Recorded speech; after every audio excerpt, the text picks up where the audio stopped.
आज के वीडियो का टॉपिक है SIP versus lump sum versus FD. देखिए, हम लोगों के पास कुछ थोड़ा बहुत जब पैसा होता है, 2 लाख 10 लाख 5 लाख जो भी होता है, हम फटाक से बैंक में जाते हैं।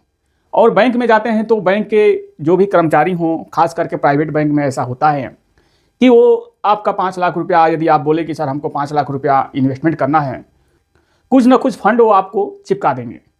बातों से कैसे भी सजेस्ट करके आपको कहेंगे सर इसमें कर लीजिए, 5 लाख रुपया डाल दीजिए, 5 साल में इतना हो जाएगा।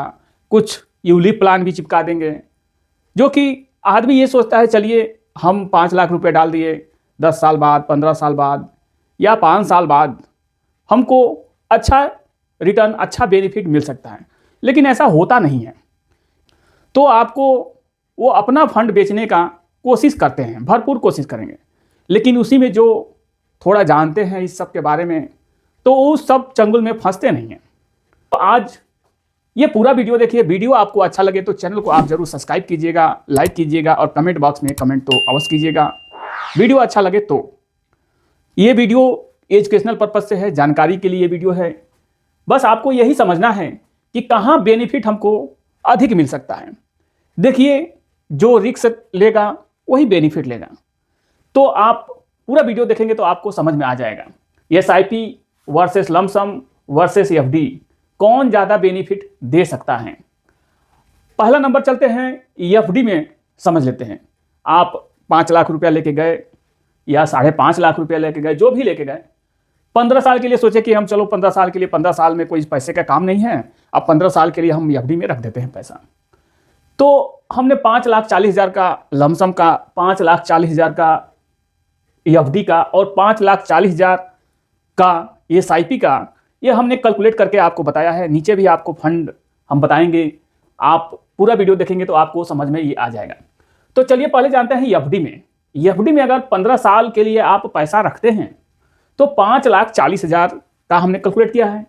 तो 15 साल में 7% का एक्सपेक्ट रिटर्न अगर माना जाए, 7% का, वैसे तो 1.5 साल में 18-19 महीना में 6%, 6.5% का है।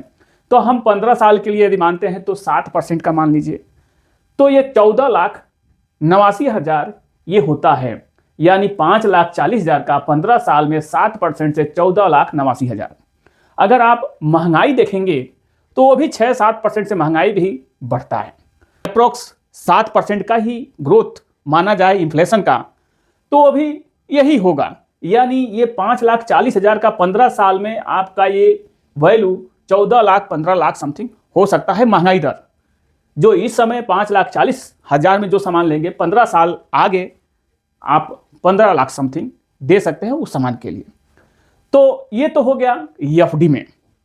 अब ऐसा ही आप सुकन्या भी समझ लीजिए, ऐसा ही आप जो भी समझना है, जो गारंटेड होता है वो आप समझ सकते हैं। यानी 15 लाख मान के चलिए कि 15 लाख।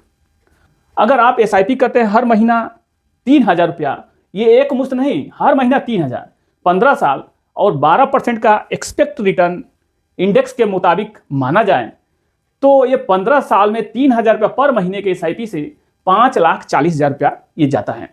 ये 15 लाख यानी 3,000 रुपया पर महीने से 15 साल में 15 लाख रुपया 12% के एवरेज रिटर्न से। अब यहां समझेंगे, अगर सोच लीजिए अगर 5,40,000 सेम एफडी के जैसा आप लमसम कर देते हैं तब कितना होगा। यानी एक मुश्त पैसा 15 साल के लिए आप लमसम कर देते हैं और इसको भी इंडेक्स के मुताबिक 12% का ही रिटर्न माना जाए, तो ये 29,55,000 ये कैलकुलेटर के माध्यम से ये होता है। अब एक्चुअल जो फंड बना के दे चुके हैं सब, अब 5 फंड हम ये बताएंगे और ये वीडियो एजुकेशनल पर्पज से है। बस ये जानकारी के लिए समझना है कि आपको कोई फंसा ना सके। अगर रिस्क लेने के सक्षम हैं तो इस तरह से आप रिस्क ले सकते हैं।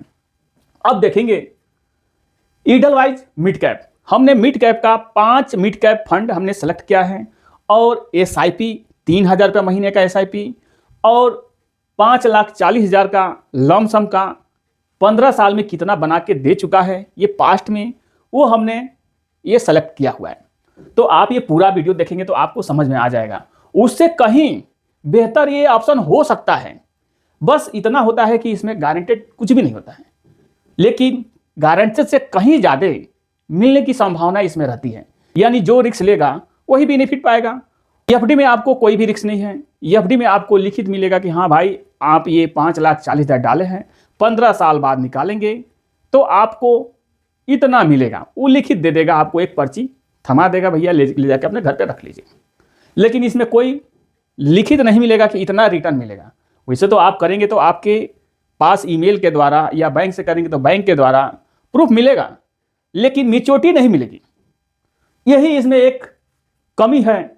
अगर मैच्योरिटी मिलती नहीं 20%, अगर 10% का ही रिटर्न दे, सपोज डैट, और लिखित दे म्यूचुअल फंड की, लिखित हम दे रहे हैं आपको 10% देंगे, तो सब लोग इसी में करना चालू कर लेते, एफडी में कोई नहीं डालता। लेकिन रिस्क तो इसमें है, क्योंकि किसी साल ऐसा भी होगा कि आपका पैसा माइनस भी हो सकता है, किसी साल ऐसा होगा कि आपका पैसा प्लस भी हो सकता है। लेकिन लॉन्ग टर्म में देखा गया है कि लॉन्ग टर्म में अच्छा रिटर्न दे सकता है। आप यहां देख सकते हैं ईडलवाइज मिड कैप, इस फंड में एवीएम है 13,650 करोड़ रुपया।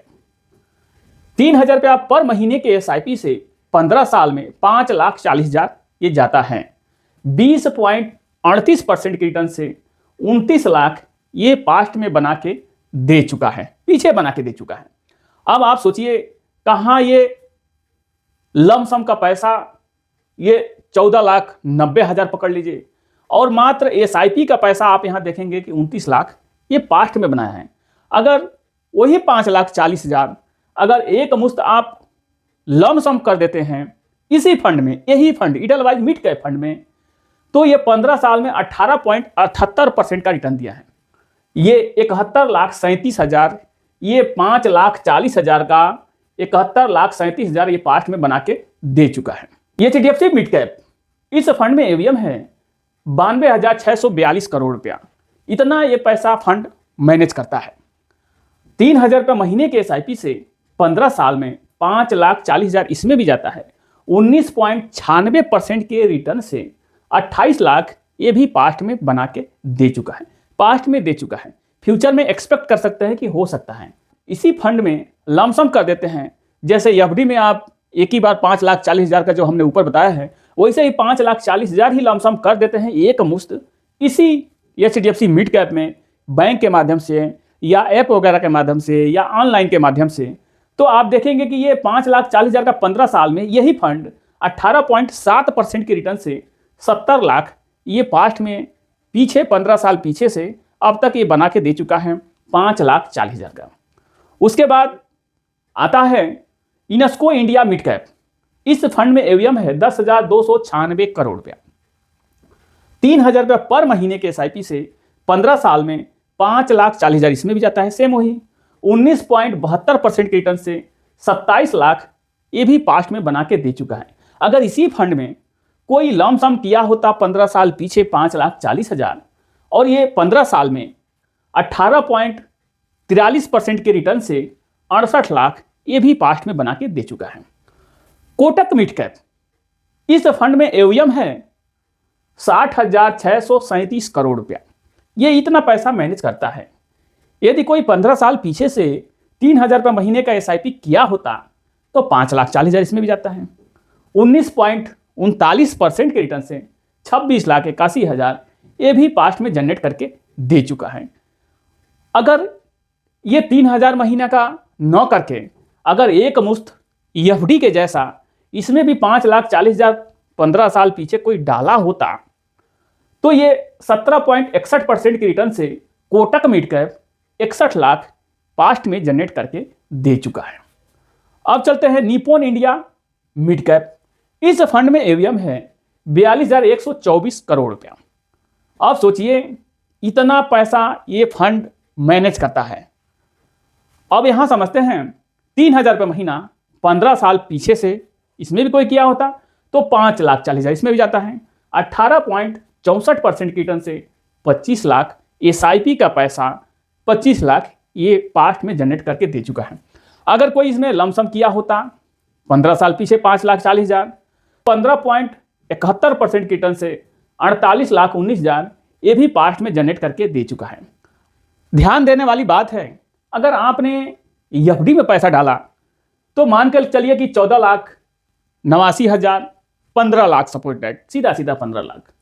अगर यही चीज़ एफडी के बजाय इन सब फंड में आपने लमसम कर दिया तो ये 71 लाख ये बना चुका है, आप देखेंगे 70 लाख ये बना चुका है, उसके बाद 68 लाख ये बना चुका है, 61 लाख ये बना चुका है, 48 लाख ये बना चुका है। अगर हम सपोज डैट 48 लाख ही अगर मानते हैं तो कितना का अंतर है आप देख सकते हैं। 15 तिया 45, समझ के चलिए कि 3 गुना का अंतर है। 15 तिया 45 भी करेंगे तभी भी 3 गुना का अंतर आपको दिखाई दे रहा है। तो क्या इस तरह से हमको पैसा अपना कहीं भी दे देना चाहिए? नहीं देना चाहिए, क्योंकि पैसा अपना पैसा है और बहुत मेहनत से एक एक पैसा जोड़ जोड़ के इकट्ठा होता है, लेकिन वही किसी के माध्यम से उसका थोड़ा सा फायदा होगा। जो आपका इन्वेस्टमेंट कराएगा थोड़ा सा कमीशन जाएगा, एफडी में जाए या यूलिप में जाए या किसी बैंक के कोई अदरवाइज जो बेचने वाले जो फंड होते हैं उसमें जाए तो उनका थोड़ा सा कमीशन जाएगा, लेकिन आपका नुकसान कितना होगा आप देख सकते हैं, यही समझ सकते हैं। तो अगर रिस्क लेने की क्षमता है अंदर, रिस्क लेने की क्षमता है आपके अंदर, तो इस तरह से आप कर सकते हैं, लेकिन थोड़ा सा समझदारी, पेशेंस और लॉन्ग टर्म इन्वेस्टमेंट की सोच रखनी पड़ेगी। आप करेंगे तो इसको आपको लॉकिंग, ये आपको दिखेगा, ये लॉकिंग हो जाएगा। अगर 5,40,000 एफडी में कीजिए 15 साल के लिए तो ये लॉकिंग हो जाता है। अगर आप बीच से भी निकालते हैं तो कुछ परसेंटेज काट के आपको पैसा ये मिल सकता है, ऐसा नहीं मिलेगा, ये भी पैसा मिल जाएगा। लेकिन ये भी पैसा आपका जितना रहेगा, जितना बना रहेगा उतना सब पैसा आपके पास आ जाएगा 2-4 दिन में रिडीम करेंगे तो। अगर पैसे का ग्रोथ चाहते हैं तो इस तरह से आप कर सकते हैं सोच समझ के। ये वीडियो आशा करूंगा कि ये वीडियो आप लोगों को समझ में आया होगा कि एफडी में डालना सही है, एसआईपी करना सही है या लमसम करना सही है। जिसके पास कम पैसा है अगर महीने का भी कर सकता है तो एसआईपी के जरिए भी हो सकता है। जिसके पास ज़्यादा पैसा है एफडी के बजाय म्यूचुअल फंड में लमसम कर दिया, थोड़ा सा रिस्क लेने की इच्छा है, अगर रिस्क ले सकता है तो वो भी कर सकता है। देखिए अपनी अपनी सोच होती है, लेकिन पैसा कहीं फंसाने के बजाय कहीं इन्वेस्ट किया जाए तो उसमें अलग ही बेनिफिट होता है और हमारे परिवार का, हमारा आगे चल के कुछ अनफ्यूचर कुछ काम पड़ जाए तो उससे पूरा हो सकता है। लेकिन एफडी में आपका क्या पूरा होगा? जो इस समय वो सामान लेंगे वही सामान उस समय उसी रेट में आपको मिलेगा, तो एफडी में रखने से कोई फायदा नहीं है। हाँ, फायदा कब होता है? इमरजेंसी फंड, यानी इमरजेंसी के लिए आप पैसा रखे हों, वो पैसा आप एफडी में रख सकते हैं कि दिन रात जब आपको काम आए तब वो पैसा आप निकाल सकें, अपना काम कर सकें। लेकिन जो लोग सोचते हैं कि 15 साल 10 साल एफडी में रख के छोड़ दें तो वो नुकसान छोड़ के फायदा नहीं है। ये इमरजेंसी के लिए एफडी और सेविंग इमरजेंसी के लिए है कि इमरजेंसी का पैसा आप रखें तो अच्छा बेनिफिट है भाई, काम में है, हमेशा काम आता है। ये सब फंडों में पैसा कब लगाना चाहिए? जब आप सोचिए कि उस पैसे का 10 साल 15 साल काम ना हो। वैसे भी आप एफडी में करते हैं तो यही सोच के करते हैं 5 साल 2 साल 10 साल कि इस पैसे का काम नहीं है, इस पैसे को एफडी में रख देते हैं, अच्छा से सेफ्टी में रहेगा, तो सेफ्टी में तो रहेगा लेकिन आपको बेनिफिट नहीं मिलेगा। आशा करूंगा कि ये वीडियो आप लोगों को समझ में आया होगा कि किस में बेनिफिट है। एफडी में बेनिफिट है, एसआईपी में बेनिफिट है, लमसम में बेनिफिट है। सबका अलग अलग सिस्टम है, अलग अलग सबका काम है। अब आपका सोच क्या है आप समझ सकते हैं। वीडियो मेरा आप लोगों को अच्छा लगा हो तो चैनल को आप सब्सक्राइब कीजिए, लाइक कीजिए और कमेंट बॉक्स में कमेंट तो अवश्य कीजिए। मिलते हैं ऐसे ही जानकारी के साथ अगले नए वीडियो में। जय हिंद, जय भारत।